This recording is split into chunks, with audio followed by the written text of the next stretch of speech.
संतोषी माता शुक्रवार व्रत कथा। एक बुढ़ीपा थी, उसके 7 बेटे थे। 6 कमाने वाले थे, एक निक्कमा था। बुढ़ीपा माँ 6 बेटों की रसोई बनाती, भोजन कराती और कुछ झूठन बचती वह 7वें को दे देती थी, परंतु वह बड़ा भोला भाला था, मन में कुछ विचार नहीं करता था। एक दिन वह बहू से बोला, देखो मेरी माँ को मुझ पर कितना प्रेम है। वह बोली, क्यों नहीं, सबका झूठा बचा हुआ जो तुमको खिलाती है। वह बोला, ऐसा नहीं हो सकता है। मैं जब तक आंखों से न देख लूं मान नहीं सकता। बहू ने हंसकर कहा, देख लोगे तब तो मानोगे। कुछ दिन बाद त्योहार आया। घर में 7 प्रकार के भोजन और चूरमे के लड्डू बने। वह जांचने को सिर दुखने का बहाना कर पतला वस्त्र सिर पर ओढ़े रसोई घर में सो गया। वह कपड़े में से सब देखता रहा। 6 भाई भोजन करने आए। उसने देखा, माँ ने उनके लिए सुंदर आसन बिछा नाना प्रकार की रसोई परोसी और आग्रह करके उन्हें जिमाया। वह देखता रहा। 6 भोजन कर उठे तब माँ ने उनकी झूठी थालियों में से लड्डुओं के टुकड़े उठाकर एक लड्डू बनाया। जूठन साफ कर बुढ़िपा माँ ने उसे पुकारा, बेटा 6 भाई भोजन कर गए, अब तू ही बाकी है, उठ, तू कब खाएगा। वह कहने लगा, माँ मुझे भोजन नहीं करना, मैं अब परदेस जा रहा हूँ। माँ ने कहा, कल जाता हो तो आज चला जा। वह बोला, हाँ आज ही जा रहा हूँ। यह कहकर वह घर से निकल गया। चलते समय स्त्री की याद आ गई। वह गौशाला में कंडे थाप रही थी। वहां जाकर बोला, दोहा हम जावे परदेस आवेंगे कुछ काल। तुम रहियो संतोष से धर्म आपनो पाल। वह बोली, जाओ पिया आनंद से हमारो सोच हटाए। राम भरोसे हम रहें, ईश्वर तुम्हें सहाय। 2 निशानी आपनी देख धरू में धीर। सुधी मति हमारी बिसारी और रखियो मन गंभीर। वह बोला, मेरे पास तो कुछ नहीं, यह अंगूठी है, सो ले और अपनी कुछ निशानी मुझे दे। वह बोली, मेरे पास क्या है, यह गोबर भरा हाथ है। यह कहकर उसकी पीठ पर गोबर के हाथ की थाप मार दी। वह चल दिया। चलते चलते दूर देश पहुंचा। वहां एक साहूकार की दुकान थी। वहां जाकर कहने लगा, भाई मुझे नौकरी पर रख लो। साहूकार को जरूरत थी, बोला, रह जा। लड़के पूछा, तनख्वाह क्या दोगे। साहूकार ने कहा, काम देख कर दाम मिलेंगे। साहूकार की नौकरी मिली। वह सुबह 7 बजे से 10 बजे तक नौकरी बजाने लगा। कुछ दिनों में दुकान का सारा लेन देन, हिसाब किताब, ग्राहकों को माल बेचना सारा काम करने लगा। साहूकार के 7-8 नौकर थे, वे सब चक्कर खाने लगे। यह तो बहुत होशियार बन गया। सेठ ने भी काम देखा और 3 महीने में ही उसे आधे मुनाफे का हिस्सेदार बना लिया। वह कुछ वर्ष में ही नामी सेठ बन गया और मालिक सारा कारोबार उस छोड़कर चला गया। अब बहू पर क्या बीती, सो सुनो। सास ससुर उसे 2 ख देने लगे। सारी गृहस्थी का काम करा के उसे लकड़ी लेने जंगल में भेजते। इस बीच घर के आटे से जो भूसी निकलती उसकी रोटी बनाकर रख दी जाती और फूटे नारियल की नारेली में पानी। इस तरह दिन बीतते रहे। एक दिन वह लकड़ी लेने जा रही थी। रास्ते में बहुत सी स्त्रियां संतोषी माता का व्रत करती दिखाई दी। वह वहां खड़ी होकर कथा सुनने लगी और पूछा, बहनों तुम किस देवता का व्रत करती हो और उसके करने से क्या फल मिलता है। इस व्रत को करने की क्या विधि है। यदि तुम अपने इस व्रत का विधान मुझे समझा कर कहोगी तो मैं तुम्हारा बड़ा एहसान मानूंगी। तब उनमें से एक स्त्री बोली, सुनो, यह संतोषी माता का व्रत है। इसके करने से निर्धनता, दरिद्रता का नाश होता है, लक्ष्मी आती है, मन की चिंताएं दूर होती है, घर में सुख होने से मन को प्रसन्नता और शांति मिलती है, निपुति को पुत्र मिलता है, प्रीतम बाहर गया हो तो शीघ्र घर आवे, कवांरी कन्या को मन पसंद वर मिले, राजद्वारे में बहुत दिनों से मुकदमा चल रहा हो खत्म हो जावे, कलह क्लेश की निवृत्ति हो, सुख शांति हो, घर में धन जमा हो, पैसा जायदाद का लाभ हो, रोग दूर हो जावे तथा और जो कुछ मन में कामना हो सो सब संतोषी माता की कृपा से पूरी हो जावे, इसमें संदेह नहीं। वह पूछने लगी, यह व्रत कैसे किया जाए, यह भी बताओ तो बड़ी कृपा होगी। वह कहने लगी, 1.25 आने का गुड़ चना लेना, इच्छा हो तो 5.25 आने का लेना या 1.25 रुपए का भी सहूलियत के अनुसार लेवे। बिना परेशानी और श्रद्धा व प्रेम से जितना भी बन पड़े सवाया लेना। प्रत्येक शुक्रवार को निराहार रहकर कथा सुनना, इसके बीच क्रम टूटे नहीं, लगातार नियम पालन करना। सुनने वाला कोई न मिले तो घी का दीपक जला उसके आगे या जल के पात्र को सामने रखकर कथा कहना, परंतु नियम न टूटे। जब कार्य सिद्ध न हो नियम का पालन करना और कार्य सिद्ध हो जाने पर व्रत का उद्यापन करना। 3 मास में माता फल पूरा करती है। यदि किसी के ग्रह खोटे भी हों तो भी माता वर्ष भर में कार्य सिद्ध करती है। फल सिद्ध होने पर उद्यापन करना चाहिए, बीच में नहीं। उद्यापन में 2.5 सेर आटे का खाजा तथा इसी परिमाण से खीर तथा चने का साग करना। 8 लड़कों को भोजन कराना, जहाँ तक मिले देवर जेठ भाई बंधु के हो, न मिले तो रिश्तेदारों और पास पड़ोसियों को बुलाना। उन्हें भोजन करा यथाशक्ति दक्षिणा दे, माता का नियम पूरा करना। उस दिन घर में खटाई न खाए। यह सुन बुढ़िपा के लड़के की बहू चल दी। रास्ते में लकड़ी के बोझ को बेच दिया और उन पैसों से गुड़चना ले माता के व्रत की तैयारी कर आगे चली और सामने मंदिर देखकर पूछने लगी, यह मंदिर किसका है? सब कहने लगे, संतोषी माता का मंदिर है। यह सुनकर माता के मंदिर में जाकर चरणों में लौटने लगी। दीन हो विनती करने लगी, माँ मैं निपट अज्ञानी हूँ, व्रत के कुछ भी नियम नहीं जानती, मैं दुखी हूँ। हे माता जगत जननी मेरा दुख दूर कर, मैं तेरी शरण में हूँ। माता को दया आई। एक शुक्रवार बीता कि दूसरे को उसके पति का पत्र आया और तीसरे शुक्रवार को उसका भेजा हुआ पैसा आ पहुँचा। यह देख जेठ जेठानी मुँह सिकोड़े लगे। इतने दिनों में इतना पैसा आया, इसमें क्या बड़ाई? लड़के ताने देने लगे। काकी के पास पत्र आने लगे, रुपया आने लगा। अब तो काकी की खातिर बढ़ेगी, अब तो काकी बोलने से भी नहीं बोलेगी। बेचारी सरलता से कहती, भैया कागज आवे रुपया आवे हम सब के लिए अच्छा है। ऐसा कहकर आंखों में आंसू भरकर संतोषी माता के मंदिर में मातेश्वरी के चरणों में गिरकर रोने लगी। माँ मैंने तुमसे पैसा कब मांगा है? मुझे पैसे से क्या काम है? मुझे तो अपने सुहाग से काम है। मैं तो अपने स्वामी के दर्शन मांगती हूँ। तब माता ने प्रसन्न होकर कहा, जा बेटी तेरा स्वामी आवेगा।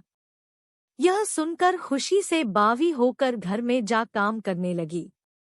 अब संतोषी माँ विचार करने लगी, इस भोली पुत्री को मैंने कह तो दिया कि तेरा पति आवेगा, कैसे? वह तो इसे स्वप्न में भी याद नहीं करता। उसे याद दिलाने को मुझे ही जाना पड़ेगा। इस तरह माता जी उस बुढ़िपा के बेटे के पास जा स्वप्न में प्रकट हो कहने लगी, साहूकार के बेटे सो रहा है या जागता है? वह कहने लगा, माता सोता भी नहीं जाता भी नहीं हूँ, कहो क्या आ गया है? माँ कहने लगी, तेरे घर बार कुछ है कि नहीं? वह बोला, मेरे पास सब कुछ है, माँ बाप है, बहू है, क्या कमी है? माँ बोली, भोले पुत्र तेरी बहू घोर कष्ट उठा रही है, तेरे माँ बाप उसे त्रास दे रहे हैं। वह तेरे लिए तरस रही है, तू उसकी सुध ले। वह बोला, हाँ माता जी यह तो मालूम है, परंतु जाऊं तो कैसे? परेश की बात है, लेन देन का कोई हिसाब नहीं, कोई जाने का रास्ता नहीं आता, कैसे चला जाऊं? माँ कहने लगी, मेरी बात मान, सवेरे नहा धोकर संतोषी माता का नाम ले, घी का दीपक जला दंडवत कर दुकान पर जा बैठ। देखते देखते सारा लेन देन चुक जाएगा, जमा का माल बिक जाएगा, साज होते होते धन का भारी ढेर लग जाएगा। अब सवेरे जल्दी उठ भाई बंधुओं से सपने की सारी बात कहता है। वे सब उसकी अनसुनी कर दिल्लगी उड़ाने लगे। कभी सपने भी सच होते हैं। एक बूढ़ा बोला, देख भाई मेरी बात मान, इस प्रकार झूठ-साज करने के बदले देवता ने जैसा कहा है वैसा ही करने में तेरा क्या जाता है। अब बूढ़े की बात मानकर वह नहा धोकर संतोषी माता को दंडवत घी का दीपक जला दुकान पर जा बैठता है। थोड़ी देर में क्या देखता है कि देने वाले रुपया लाने लगे, लेने वाले हिसाब लेने लगे। कोठे में भरे सामान के खरीदार नकद दाम दे सौदा करने लगे। शाम तक धन का भारी ढेर लग गया। मन में माता का नाम ले चमत्कार देख प्रसन्न हो घर ले जाने के वास्ते गहना कपड़ा सामान खरीदने लगा। यहाँ काम से निपट तुरंत घर को रवाना हुआ। वह बेचारी जंगल में लकड़ी लेने जाती है। लौटते वक्त माताजी का मंदिर में विश्राम करती है। वह तो उसके प्रतिदिन रुकने का जो स्थान ठहरा, धूल उड़ती देख वह माता से पूछती है, हे माता, यह छूल कैसे उड़ रही है। माता कहती है, हे पुत्री, तेरा पति आ रहा है। अब तू ऐसा कर, लकड़ीपों के 3 बोझ बना ले, एक नदी के किनारे रख और दूसरा मेरे मंदिर पर व तीसरा अपने सिर पर रख। तेरे पति को लकड़ीपों का गट्ठर देख मोह पैदा होगा, वह यहाँ रुकेगा, नाश्ता पानी खाकर माँ से मिलने जाएगा। तब तू लकड़ियों का बोझ उठाकर जाना और चौक में गट्ठर डालकर जोर से आवाज लगाना, लो सासू जी, लकड़ियों का गट्ठर लो, भूसी की रोटी दो, नारियल के खेपड़े में पानी दो, आज मेहमान कौन आया है। बहुत अच्छा, माताजी से कहकर वह प्रसन्न मन से लकड़ियों के 3 गर ले आई। एक नदी के किनारे पर और एक माताजी के मंदिर पर रखा। इतने में मुसाफिर आ पहुंचा।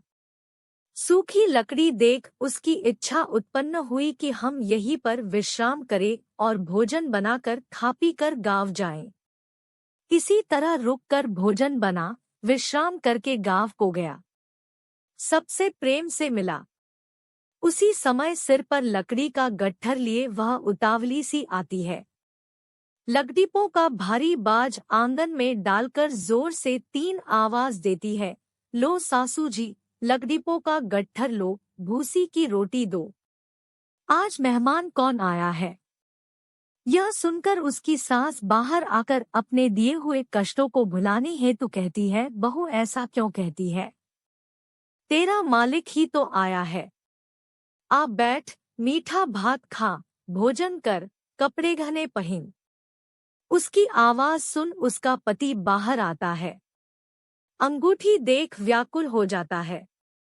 माँ से पूछता है, माँ यह कौन है। माँ कहती है, बेटा यह तेरी बहू है।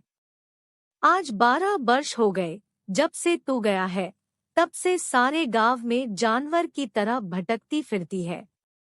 घर का कामकाज कुछ करती नहीं, 4 पहर आकर खा जाती है। अब तुझे देख भूसी की रोटी और नारियल के खोपड़े में पानी मांगती है। वह लज्जित हो बोला, ठीक है माँ, मैंने इसे भी देखा और तुम्हें भी देखा है। अब दूसरे घर की ताली दो, उसमें रहूंगा। अब माँ बोली, ठीक है बेटा, जैसी तेरी मर्जी हो सो कर। यह कह ताली का गुच्छा पटक दिया। उसने ताली लेकर दूसरे मकान की तीसरी मंजिल का कमरा खोल सारा सामान जमाया। एक दिन में राजा के महल जैसा ठाट-बाट बन गया। अब क्या था, बहु सुख भोगने लगी। इतने में शुक्रवार आया। उसने अपने पति से कहा, मुझे संतोषी माता के व्रत का उद्यापन करना है। उसका पति बोला, अच्छा, खुशी से कर लो। वह उद्यापन की तैयारी करने लगी। जेठानी के लड़कों को भोजन के लिए कहने गई। उन्होंने मंजूर किया, परंतु पीछे से जेठानी ने अपने बच्चों को सिखाया, देखो रे, भोजन के समय सब लोग खटाई मांगना, जिससे उसका उद्यापन पूरा न हो। लड़के जीमने आए खीर खाना पेट भर खाया, परंतु बाद में खाते ही कहने लगे हमें खटाई दो, खीर खाना हमको नहीं भाता, देखकर अरुचि होती है। वह कहने लगी भाई खटाई किसी को नहीं दी जाएगी, यह तो संतोषी माता का प्रसाद है। लड़के उठ खड़े हुए, बोले पैसा लाओ, भोली बहू कुछ जानती नहीं थी, उन्हें पैसे दे दिए। लड़के उसी समय हट करके इमली खटाई ले खाने लगे। यह देखकर बहू पर माताजी ने कोप किया। राजा के दूत उसके पति को पकड़ कर ले गए। जेठ जेठानी मनमाने वचन कहने लगे, लूट लूट कर धन इकट्ठा कर लाया है, अब सब मालूम पड़ जाएगा जब जेल की मार खाएगा। बहू से यह वचन सहन नहीं हुए। रोती हुई माताजी के कहने लगी है माता तुमने क्या किया, हंसा कर अब भक्तों को रुलाने लगी। माता बोली बेटी तूने उद्यापन करके मेरा व्रत भंग किया है, इतनी जल्दी सब बातें भुला दी। वह कहने लगी माता भूलती तो नहीं, न कुछ अपराध किया है, मैंने तो भूल से लड़कों को पैसे दे दिए थे, मुझे क्षमा करो, मैं फिर तुम्हारा उद्यापन करूंगी। माँ बोली अब भूल मत करना। वह कहती है अब भूल नहीं होगी, अब बतलाओ वे कैसे आवेंगी। माँ बोली जा पुत्री तेरा पति तुझे रास्ते में आता मिलेगा। वह निकली, राह में पति आता मिला। वह पूछती है तुम कहाँ गए थे। वह कहने लगा इतना धन जो कमाया है उसका टैक्स राजा ने मांगा था, वह भरने गया था। वह प्रसन्न हो बोली भला हुआ, अब घर को चलो। घर गए, कुछ दिन बाद फिर शुक्रवार आया। वह बोली मुझे फिर माता का उद्यापन करना है। पति ने कहा करो। बहू फिर जेठ के लड़कों को भोजन को कहने गई। जेठानी ने एक दो बातें सुनाई और सब लड़कों को सिखाने लगी, तुम सब लोग पहले ही खटाई मांगना। लड़के भोजन से पहले कहने लगे हमें खीर नहीं खानी, हमारा जी बिगड़ता है, कुछ खटाई खाने को दो। वह बोली खटाई किसी को नहीं मिलेगी, आना हो तो आओ। वह ब्राह्मण के लड़के लाकर भोजन कराने लगी, यथाशक्ति दक्षिणा की जगह एक एक फल उन्हें दिया। संतोषी माता प्रसन्न हुई। माता की कृपा होते ही 9वें मास में उसके चंद्रमा के समान सुंदर पुत्र प्राप्त हुआ। पुत्र को पाकर प्रतिदिन माता जी के मंदिर को जाने लगी। माँ ने सोचा यह रोज आती है, आज क्यों न इसका घर चलूं, इसका आसरा देखूं तो सही। यह विचार कर माता ने भयानक रूप बनाया, गुड़चने से सना मुख, ऊपर सूंड के समान होठ, उस पर मक्खियां भिन भिन कर रही थी। देहली पर पैर रखते ही उसकी सास चिल्लाई देखो रे, कोई चुड़ैल डाकिन चली आ रही है, लड़कों इसे भगाओ नहीं तो किसी को खा जाएगी। लड़के भगाने लगे, चिल्लाकर खिड़की बंद करने लगे। बहू रोशनदान में से देख रही थी, प्रसन्नता से पगली बन चिल्लाने लगी आज मेरी माता जी मेरे घर आई है। वह बच्चे को दूध पीने से हटाती है। इतने में सास का क्रोध फट पड़ा। वह बोलीरान देखकर क्या उतावली हुई है, बच्चे को पटक दिया। इतने में माँ के प्रताप से लड़के ही लड़के नजर आने लगे। वह बोली माँ मैं जिसका व्रत करती हूँ यह संतोषी माता है। इतना कहकर झट से सारे किवाड़ खोल दिए। सबने माता जी के चरण पकड़ लिए और विनती कर कहने लगे हैं माता हम मूर्ख हैं, अज्ञानी हैं, तुम्हारे व्रत की विधि हम नहीं जानते, व्रत भंग कर हमने बड़ा अपराध किया है, जग माता आप हमारा अपराध क्षमा करो। इस प्रकार माता प्रसन्न हुई। बहू को प्रसन्न हो जैसा फल दिया वैसा माता सबको दे, जो पढ़े उसका मनोरथ पूर्ण हो। बोलो संतोषी की माता की जय। आरती। जय संतोषी माता मैया, जय संतोषी माता, अपने सेवक जन को सुख संपत्ति दाता। सुंदर चीर सुनहरी माँ, धारण कीन हो। हीरा पन्ना दमके, तन श्रृंगार लीन हो। गेरू लाल घटा छवि, बदन कमल सोहे। मंद हसत करुणामयी, त्रिभुवन मन मोहे। स्वर्ण सिंहासन बैठी, चवर ढूरे प्यारे। धूप दीप मधुमेवा, भोग धरे न्यारे। गुड़ अरु चना परम प्रिय, तामे संतोष कियो। संतोषी कहलाई, भक्तन वैभव दियो। शुक्रवार प्रिय मानत, आज दिवस सोही। भक्त मंडली छाई, कथा सुनत मोही। मंदिर जगमग ज्योति, मंगल ध्वनि छाई। विनय करे हम बालक, चरणन सिर नाई। भक्ति भावमय पूजा अंगीकृत कीजय। जो मन बसे हमारे, इच्छा फल दीजय। दुखी दरिद्री रोगी, संकट मुक्त किए। बहु धन धान्य भरे घर, सुख सौभाग्य दिए। ध्यान धरियो जो नर तेरो, मनवांछित फल पायो। पूजा कथा श्रवण कर, घर आनंद आयो। शरण गहे की लज्जा, राखियो जगदम्बे। संकट तू ही निवारे, दयामी अम्बे। संतोषी माँ की आरती, जो कोई नर गावे। रिद्धि सिद्धि सुख संपत्ति, जी भर के पावे।